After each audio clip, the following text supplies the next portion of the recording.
늘 언제나 주님을 찬양하는 저와 여러분의 삶이 되기를 소망합니다.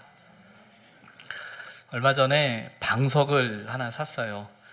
목양실에서 쓰는 의자가 왠지 모르게 불편한 느낌이 들어서 엉덩이에 살이 빠졌는지 불편한 느낌이 들어서 방석을 하나 사게 됐습니다. 이 방석의 그 포장에 이런 말이 적혀 있었어요. 편한 자세와 바른 자세는 다르다. 아마 그 방석은 단지 쿠션을 주는 차원의 이제 방석의 개념이 아니라 그 바른 자세에 대한 어떤 내용을, 기능을 가지고 있었던 것 같습니다. 그래서 그렇게 스스로 정의하고 있지는 않지만 편한 자세보다 바른 자세가 더 중요하다라는 말을 하고 있는 것 같습니다. 그러다 보면서 이렇게 좀 찾아보니까 편한 자세가 척추를 망친다라는 말도 있고요. 우리가 편하게 있는 어떤 그런 자세들이 내가 편하다라고 생각하는 그 편안함이 도리어 우리를 망치게 된다라는 의미를 전달하는 것 같아요. 그래서 편한 자세와 바른 자세는 다르다라고 말하는 것 같습니다. 이 말을 이렇게 들으면서 생각해 보게 되었어요. 편안한 신앙생활을 하고 있는가? 바른 신앙생활을 하고 있는가? 제가 편안한 자세, 바른 자세를 말씀드렸더니 갑자기 엉덩이를 뒤로 붙이시고 허리를 펴시고 어깨를 펼치시고 고개를 꼿꼿이 세우시는 분들이 계시는 것 같아요. 맞아요. 그게 바른 자세입니다. 근데 문제는 그 바른 자세가 생각보다 불편한 것 같아요. 그러니까 불편하다 보니까 편한 자세를 취하게 되는데 그 편한 자세가 우리의 몸을 망가뜨린다라고 이야기하는 것 같습니다. 신앙생활도 마찬가지입니다. 편안한 신앙생활이 있고요. 바른 신앙생활이 있어요. 편안한 신앙생활을 하면 편한 것처럼 느껴져요. 그런데 그 편안함이 우리를 바르게 인도하는가? 라고 질문해 볼 때 그렇지 않다라는 거예요. 때로는 바른 신앙생활이 우리를 불편하게 합니다. 그런데 바른 신앙생활이 우리를 편하게 합니다. 이 사실을 우리가 경험하고 체득해야 되는데 참 쉽지가 않죠. 우리의 몸은 편안함을 추구하고 있거든요. 우리가 잘 아는 시편 23편에 보면 여호와는 나의 목자시니 내가 부족함이 없으리로다 라는 시인의 그 고백에서 시인은 이렇게 말합니다. 나를 쉴 만한 물가로 인도하시는 분이라고 고백하고 있어요. 그분이 나의 목자신데 나를 쉴 만한 물가로 인도하신다. 말 그대로 편안한, 평안한 물가로 인도하시는 하나님에 대한 고백이겠죠. 맞아요. 그 하나님의 인도하심이 우리를 평안하게 하고 우리를 편안하게 하고 우리를 안전하게 하는 것 같습니다. 그런데 이어지는 3절의 고백은 이렇습니다. 내 영혼을 소생시키시고 의의 길로 인도하시는도다. 그저 우리를 쉴 만한 물가로 인도하시는 분이 아니라 우리의 영혼을 소생시키고 의의 길로 인도하시는 목자다라고 고백하고 있는 게 시인의 고백이에요. 그러면 그 인도함이 편안한 길로 인도하시는 건가요? 바른 길로 인도하시는 건가요? 하나님은 저와 여러분의 삶 가운데 평안을 주시길 원해요. 저와 여러분이 하나님의 은총과 하나님의 도우심 가운데 형통하기를 원하십니다. 그러나 그 편안함이, 그 평안이, 그 형통함이 단지 평안함을 위해, 단지 형통함을 위해 또 그것이 목적이 아니라 더 중요한 것은 바른 길, 옳은 길, 그 걸음 속에서 하나님이 허락하시는 평안함과 하나님이 허락하시는 그 안전함을 누리길 원하시는 거죠. 중요한 건 그 바른 길, 그 의의 길이 무엇이냐라는 겁니다.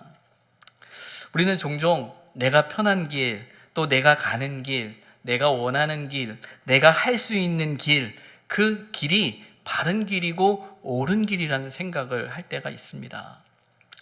뉴스 보도를 통해서 여러분 아시고 있는 것처럼 광화문이나 소초동에 많은 사람들이 나가서 각자가 가지고 있는 뜻을 관철시키고자 합니다. 물론 개인이 가지고 있는 그 생각과 그 뜻에 대해서 어떻게 말을 할 수 있겠습니까? 근데 문제는 그 생각만이, 그 뜻만이 옳다라고 생각하는 그것 때문에 일어나는 이 문제를 우리는 직시해야 하는 것이죠. 우리는 우리도 모르는 사이에 우리가 가지고 있는 생각과 우리가 가지고 있는 뜻이, 우리가 가진 경험이, 내가 가지고 있는 의지가 바른 길이라고, 옳은 길이라고 생각합니다. 그러나 여러분, 결코 그렇지 않습니다. 내 중심, 나의 생각, 내 중심의 생각이 결코 옳을 수가 없어요. 성경이 우리에게 말하고 있는 신앙이라는 것은요, 나 중심으로부터 하나님 중심으로 그 중심의 이동을 시키는 게 신앙의 자리고 믿음의 자리라는 거예요. 의의 기준은요, 내가 아니라 하나님이에요. 내 가치가 아니라 하나님의 가치고요, 내 생각이 아니라 하나님의 생각이고요, 내 뜻이 아니라 하나님의 뜻이라는 것이죠. 그래서 여러분, 우리가 믿는다라고 말하는 게 어떤 의미입니까? 믿는다라는 고백은요, 하나님의 가치, 하나님의 생각, 하나님의 뜻이 옳다라는 사실을 인정하는 거예요. 우리 교회의 이름이 의선교회, 하나님의 의로우신 뜻과 선하신 성품을 신뢰하는 교회입니다. 어떤 상황, 어떤 형편, 어떤 처지에 있다 할지라도 하나님이 옳다, 하나님의 선하시다 라는 사실을 고백하는 교회예요. 그리고 그 고백이 저와 여러분의 신앙의 고백이 되어야 합니다. 근데 우리는 우리의 처한 상황과 내가 처한 형편과 내 삶의 문제와 또 내가 생각하는 것과 내가 기대하는 것과 내가 원하는 것이 나도 모르게 하나님보다 앞서는 거죠. 그래서 내 뜻을, 내 생각을, 내 가치를 이루려다 보니까 충돌이 일어납니다. 갈등이 일어나는 거예요. 성경은 하나님은 저와 여러분에게 네 생각이 맞아, 너도 네 생각이 맞아 라고 말씀하시는 것이 아니라 우리가 각자 가지고 있는 모든 생각이 있지만 그러나 우리가 바라보아야 할 것이 무엇인지를 제시하고 있는 게 성경이고 하나님의 말씀이에요. 그래서 우리는 그 말씀 앞에 순종하는 거죠. 우리의 생각을 내려놓고요. 그런 면에서 세속화라고 말하는 이 세속화의 모습은 어떤 거겠습니까? 사람의 가치를 하나님의 가치로 만들어가는 겁니다. 내 생각을 하나님의 생각이라고 만들어가는 거예요. 나의 편리를, 나의 편안함을 하나님의 뜻이라고 합리화시켜가는 게 세속화의 과정이에요. 믿음으로 살아가는 것, 하나님의 뜻대로 살아가는 것, 하나님의 말씀대로 살아가는 것 결코 쉽지 않습니다. 바른 자세를 취하는 것처럼 참 불편한 일이에요. 근데 중요한 건 그 불편함이 우리를 살려요. 그 불편함이 우리를 건강하게 합니다. 그게 믿음이에요. 그럼 중요한 건 그 바른 자세가 뭐냐라는 거죠. 그 하나님의 뜻이 뭐냐라는 거죠. 구약 성경은 그 하나님의 뜻에 대한 가르침을 선지자들을 통하여 또 하나님의 사람들의 삶을 통하여 우리에게 이야기하고 있어요. 우리가 창세기의 말씀을 본 것처럼 창세기에 등장하는 사람들의 삶을 통해 그들의 고백을 통해 그들의 인생을 만져가시는 하나님의 그 손길을 통해 하나님이 누구신지 우리는 고백하게 되고 경험하게 되죠. 그리고 신약에 넘어와서는 그렇게 말씀하시는 하나님께서 직접 말씀이 육신이 되어 우리 가운데 오셨다라는 요한 기자의 고백처럼 말씀이신 그 예수님께서 이 땅에 오심으로 스스로 말씀하고 계시죠. 그래서 여러분, 우리가 이 신약의 말씀을 읽어 내려갈 때, 특별히 이 공간복음서의 말씀을 읽어 내려갈 때는 2000년 전에 주님께서 말씀하셨던 그 말씀의 그 음성이 오늘 우리에게 그대로 똑같이 들려져야 돼요. 아니, 그렇게 들어야 됩니다. 주님의 말씀이라는 거예요. 살아있는 육성이라는 거예요. 그 소리가, 그 공기의 진동이 여전히 오늘도 저와 여러분의 삶 가운데, 우리의 심령 가운데, 우리의 삶의 자리 가운데 여전히 진동하고 있는 그 진동을 저와 여러분이 들어야 하는 거죠. 그런 면에서 오늘 우리가 읽은 이제 마태복음 5장, 특별히 이제 5장부터 시작되어지는 산상수훈으로 명해진 그 예수님의 그 설교의 말씀은 2000년 전이나 오늘을 살아가고 있는 저와 여러분에게나 똑같은 진동으로 우리에게 들려지기를 소망합니다. 마태복음은요, 예수님의 5가지 담화, 강론이라는 것으로 구성되어져 있어요. 담론, 강화라는 표현은 우리가 많이 쓰는 단어로는 설교예요. 그래서 커다란 주제를 가진 이 5편의 설교가 이 마태복음의 전체의 뼈대를 이루고 있다라고 말합니다. 그 첫 번째가 5장부터 7장까지 나오는 산상수훈이에요. 이 산상수훈은 어떤 면에서는 예수님께서 공생애를 하시면서 제자들에게 가르치셨던 그 모든 가르침의 가장 중요한 핵심, 그 엑기스를 모아놓은 가장 중요한 가르침의 원리를 담고 있습니다. 그래서 이 산상수훈에 대한 바른 이해는 하나님의 뜻에 대한 바른 이해와 연결되어져 있어요. 이 산상수훈의 핵심 중에 하나는 예수 그리스도께서 우리에게 윤리적인 가르침을 주고 계신다라는 겁니다. 여러분, 윤리라는 단어를 쓰게 되면 학교 다닐 때 윤리, 도덕이라는 어떤 그 과목이 떠오를 수 있어요. 근데 여러분, 윤리란 말이 어떤 의미입니까? 그 말은 사람으로서 마땅히 행하거나 지켜야 할 도리가 윤리라는 거예요. 그럼 예수님이 가르치신 윤리가 뭐예요? 그렇죠. 도덕 시간에, 윤리 시간에 우리가 알고 있는 상식적인 그 말일까요? 예수님의 윤리적인 가르침은 천국을 소유한, 또 천국 백성인, 또 천국을 믿으며 살아가고 있는 천국 백성의 삶의 윤리를 말하는 겁니다. 다른 말로 말하면 천국을 소망하며 믿음으로 살아가는 우리가 천국 백성으로서 어떻게 살아갈 것이냐라는 거죠. 구약 성경에는 십계명이라는 것이 있습니다. 이 십계명은 구약에 나오는 율법을 가장 요약해 놓은 게 십계명이에요. 그래서 어떤 율법의 핵심이 이 십계명에 담겨져 있죠. 그런 면에서 이 산상수훈에 나오는, 또 예수님의 가르침에 나오는 핵심 중의 핵심은 5장 3절부터 12절까지 이어지는 팔복이라는 이 복에 담겨져 있습니다. 팔복의 말씀은 말 그대로 천국 백성의 삶이 어떠해야 되느냐라는 것을 우리에게 이야기하고 말씀하고 있다라는 거예요. 우리는 종종 신앙의 삶을 살아갈 때 이런 생각을 해요. 어떤 치유와 어떤 기적과 어떤 역사가 일어나는 것이 신앙의 삶이라는 생각을 갖습니다. 그것은 어떤 면에서는 우리가 가지고 있는 삶의 필요에 우리의 시선이 고정되기 때문이에요. 내 삶의 상태와 내 삶의 형편과 내 삶의 처지를 생각해 볼 때 그 부분이 부족하기 때문에 그 부족이 채워져야 된다, 그 필요가 채워져야 된다라는 어떤 그런 생각이 우리에게 있어서 그 부분이 완성되어지고 채워지기를 소망하는 것이 신앙생활의 목적일 때가 있고 의미일 때가 있고 가치일 때가 있어요. 성경을 통해서 보자면 앞서 나오는 4장 24절에 보게 되면 많은 사람들이 예수님께 나왔고 예수님께서 그들을 고치셨어요.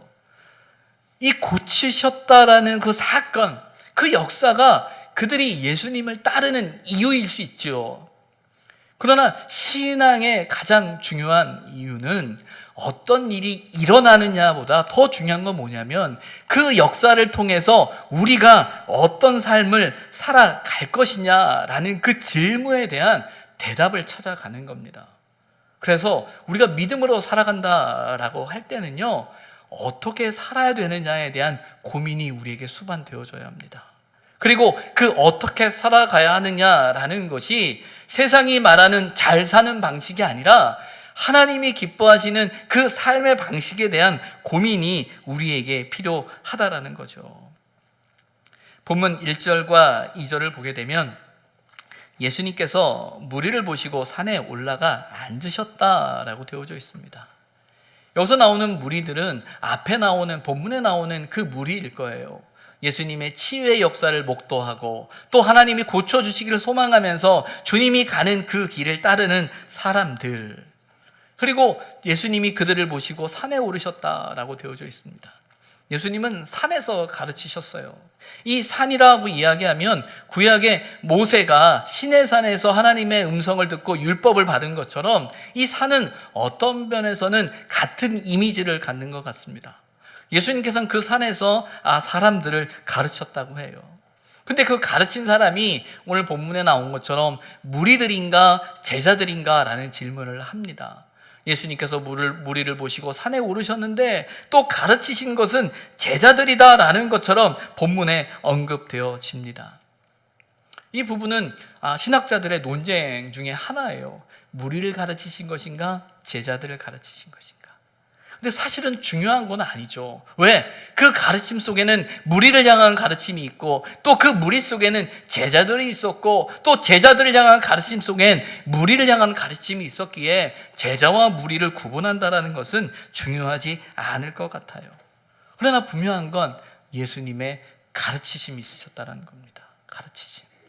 그 가르침이라는 건 우리가 하나님의 자녀로 또 하나님의 백성으로 회개하라 천국이 가까이 왔다라고 그 천국을 외치신 우리에게 그럼 천국의 삶이 무엇이냐, 어떻게 살아야 되느냐라는 그 말씀을 하고 계시는 겁니다.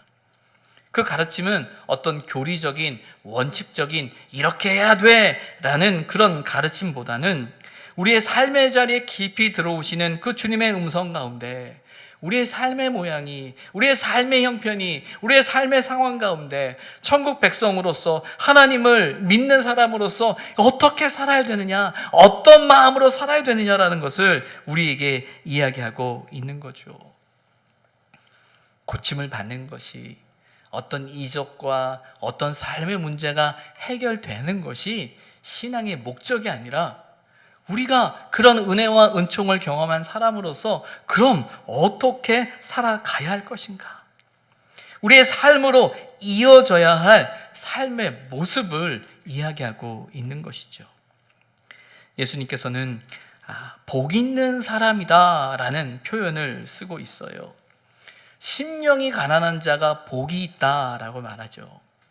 근데 여기서 복이 있는 이라는 이 표현의 의미는 이겁니다.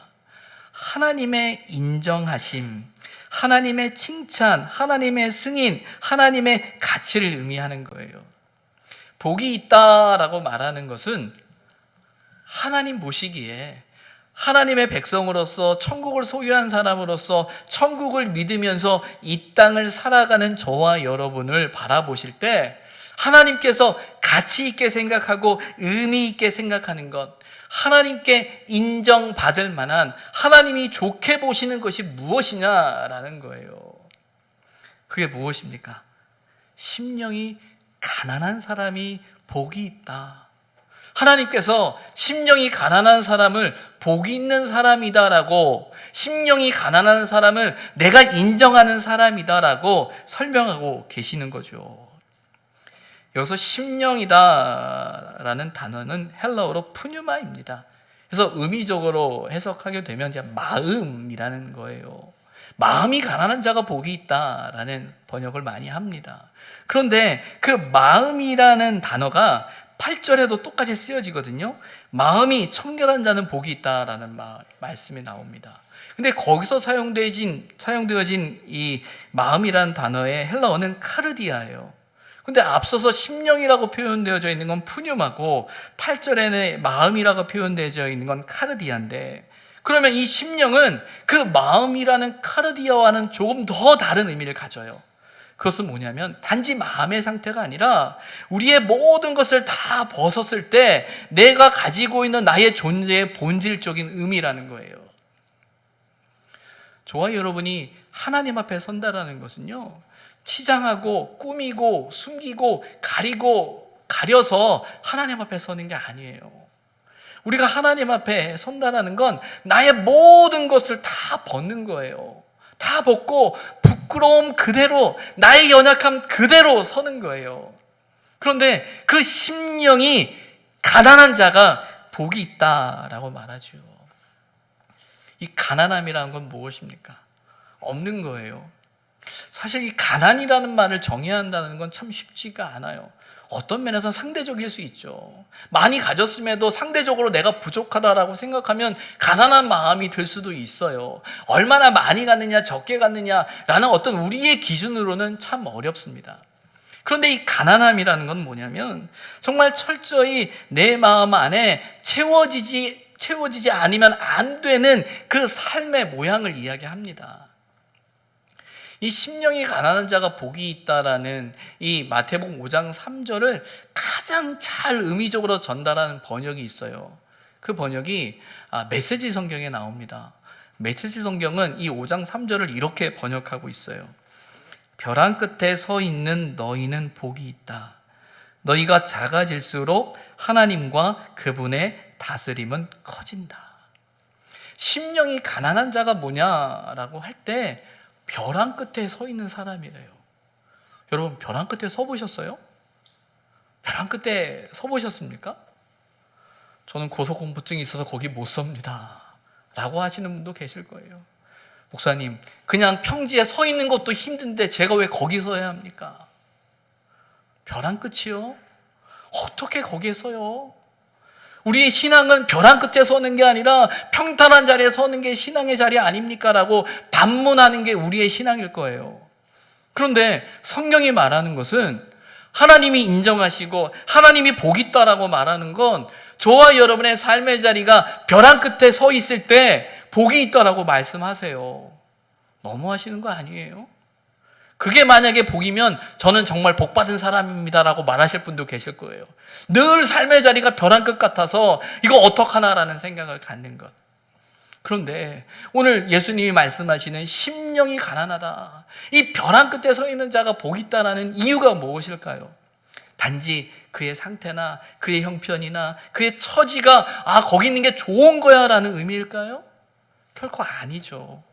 바로 그곳에서, 그 자리에서, 그 위험한 위태로운 상황에서 그의 시선이, 그의 손이, 그의 마음이 어디를 향해야 합니까? 하나님을 향하는 거죠. 하나님밖에, 하나님만, 하나님이 도우셔야, 하나님이 지키셔야, 하나님이 붙드셔야 한다라는 그 간절한 마음의 상태가 벼랑 끝에 서 있는 거예요. 뭐든 붙잡아야 되잖아요. 누군가 나를 잡아줘야 되잖아요. 내가 서 있는 것도 힘들어서 바람만 몰면 뒤로 넘어질 것 같은데, 정말 저 깊은 나락으로 떨어질지 모를 것 같은데, 정말 하나님이 붙들어주지 않으시면, 하나님이 지켜주지 않으시면 안 되는 그 절박함, 그 절박한 마음이 가난한 마음이라는 거예요. 그 마음으로 하나님 앞에 서는 사람이 복이 있다라고 말합니다. 그 사람은 어떤 복을 누립니까? 천국이 저희 것이미요 라고 말합니다. 이 팔복을 읽다 보면요, 이 복에 대한 이야기를 하면서 앞으로 받게 될 미래적인 복을 정의하고 있는 게 2번째부터 7번째까지예요.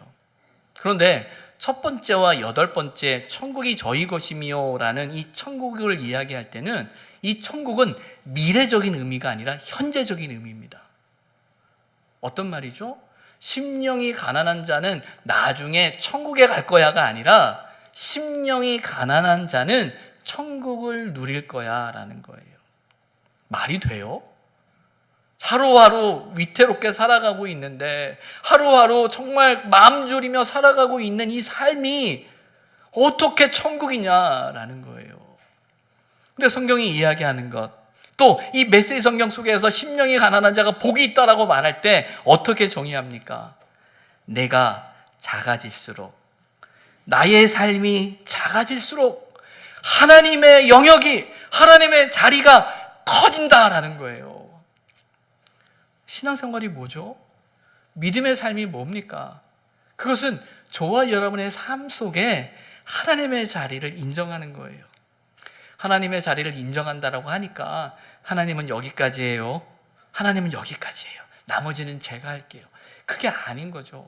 신앙의 삶은 전적으로 하나님께서 내 삶의 전부여야 한다라는 그 신앙의 고백이 우리의 신앙의 삶이어야 한다라는 거예요. 근데 우리는 그게 참 잘 안 되는 것 같아요.